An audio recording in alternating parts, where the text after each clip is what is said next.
তো hello guys, আজকে আমরা সেই 2025-এর সামনে যে আমাদের 18 তারিখ আছে, সেই 18 তারিখে আমাদের উচ্চ মাধ্যমিকের কি পরীক্ষা? ভূগোল পরীক্ষা। সেই ভূগোল পরীক্ষায় এর আগে আমি পার্ট 1-এর প্রাকৃতিক ভূগোলের সাজেশন দিয়েছি। আজকে আমি পার্ট 2-এর অর্থনৈতিক ভূগোলের সাজেশন দিচ্ছি।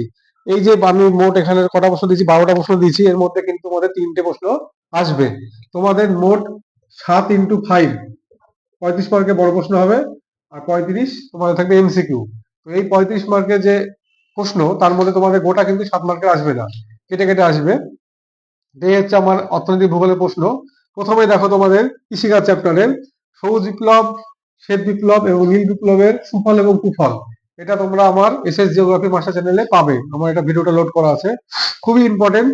আমার তো মনে হচ্ছে সবুজ বিপ্লবের সুফল আর কুফলই দিবে, তাও তোমরা পাশাপাশি দুটো দেখে রাখবে, ঠিক আছে? পরেরটা দেখো, যেটা মোস্ট 100% চলে এসছে, কিন্তু এটা কোশ্চেন কিন্তু পেয়ে গেছো তোমরা। সেটা হচ্ছে দুর্যোগ এবং বিপর্যয়ের মধ্যে পার্থক্য। যখন দুর্যোগ এবং বিপর্যয়ের মধ্যে পার্থক্য লিখবে, তোমরা বাম দিকে পার্থক্যের বিষয়টা করবে, তাহলে তোমরা ফুল মার্কস পাবে। যদি 3 থেকে 4 নম্বরের আসে, তাহলে তোমরা কম করে 5টা পার্থক্য লেখার চেষ্টা করবে।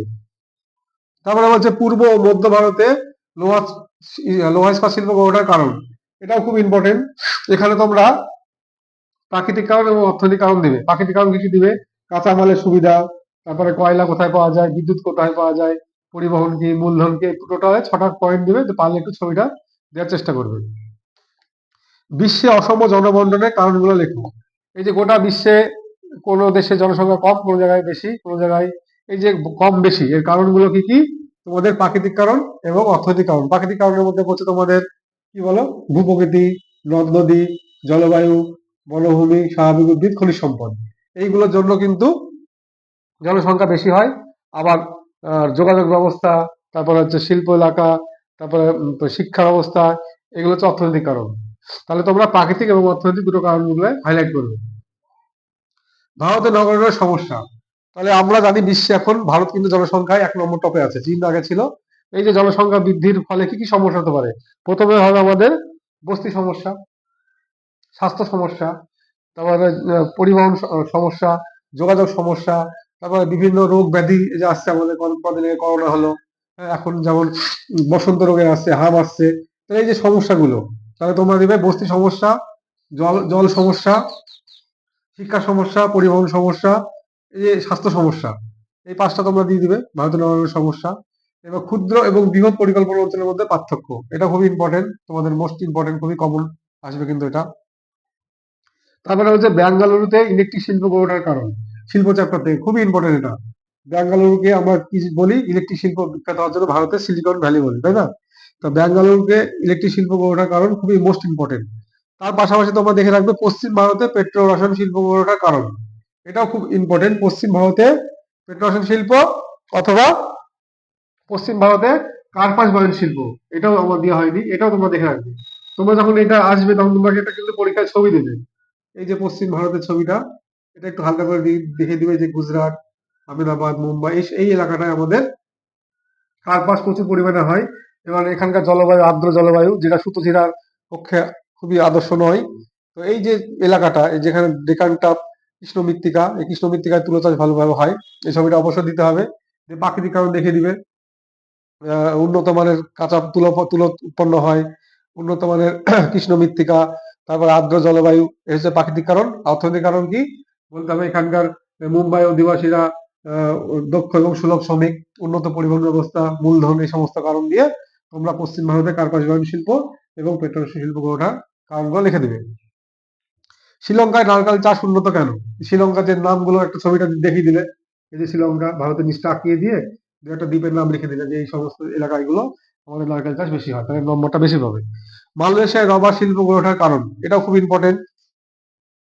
মালয়েশিয়ায় রবার শিল্প গড়ে ওঠার কারণ তোমাদের লেখানো আছে, দেখবে।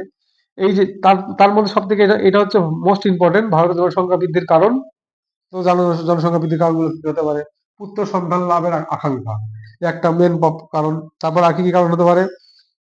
ভারতে মেলামেশার যে অবৈধ সম্পর্ক, এটা হচ্ছে অনেক সময় আমরা কন্ডম ইউজ করছি না, হ্যাঁ। তারপর আমরা, কারণ অশিক্ষিতর হার, ভারতের মেন যে জনসংখ্যা বৃদ্ধির কারণ হচ্ছে অশিক্ষিতর হার, অল্প বয়সে বিবাহ। যে আমরা বলেছিলাম মেয়েদের 18 বছর, ছেলেদের কোষ সেটা আমরা কেউ মানছি না, অবৈধভাবে বিয়ে করে নিচ্ছি, এই সমস্ত কারণগুলো লিখবে।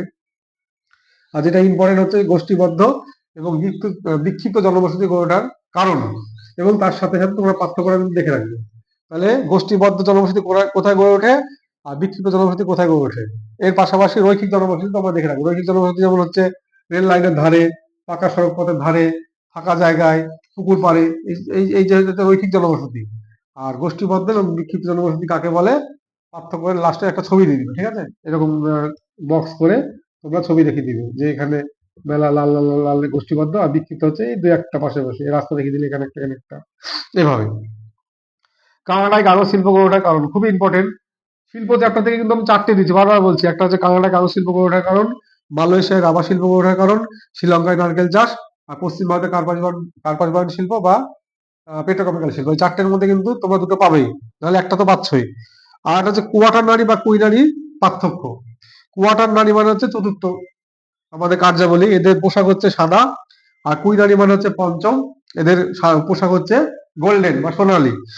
কোয়াটার নারীর কাজ হচ্ছে কি, তথ্য প্রযুক্তি মানে তথ্য সংবাদ এগুলো করা।